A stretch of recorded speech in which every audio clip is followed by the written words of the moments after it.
used there. It's unpacking, right? And I think that's a skill and an art form, the ability to nail down what we call consultation or history taking. I call it just human being communication, which means that you're actually actively listening, which is very hard for a lot of people to do, because most of the time, for every human, most time we're not even listening, we're just hearing so we can respond with what we're already thinking we want to say.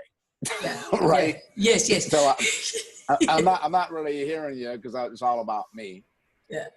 But that can be a danger in healthcare too, because I mentioned it before. You have this lens and you're already starting to put together what might be going on from things, and sometimes you stop listening. And the one thing I've tried to devote myself towards is a huge amount of history intake before, almost to a point where you're like, okay, I mean, do I have to answer another question? Yeah, it is, because that really is going to divulge my answer, especially with chronic pain. There's something that I find, the one thing that I found over my years is that if people are struggling to get better, it's because there's a basic or a fundamental that was overlooked or glossed over that some people think is irrelevant because it's so simple, or it happened so long ago, which is the thing that drives me bananas in modern medicine, is that if something happened a long time ago, it's really not clinically relevant to the particular model that we have right now, at least in the Western world, because we're looking for what happened yesterday or this week that may have caused that. And in my world, it can go all the way back to decades prior. Yeah. And then it just unlocks it. So, and the words you choose are really important. So when you actively listen to someone and you hear the words that they choose to communicate their story with you, that tells me their story.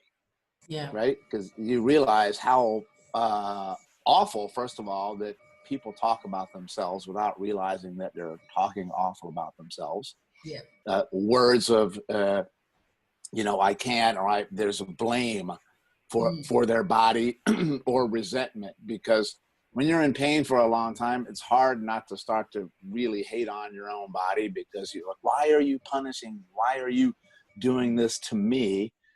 Meanwhile, if you frame it and say, you know what? I mean, your body's just trying to show you lots of love. It's just loving you a little bit too much, because there can be such a thing as too much love as well.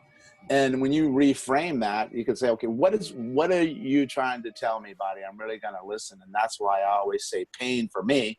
You can look at what the definition of pain, and you have all these pain science and neuroscience, and they'll give you a 500-word answer for what they think pain is. But to me, pain is very simple.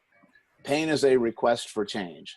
Pain is a request for change. The request is a very important word.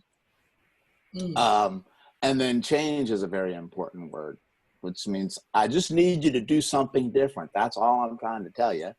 And I need you to figure out what that is. And pain creeps in, right? It comes in slow most of the time. We just choose to ignore it most of the time. Yeah.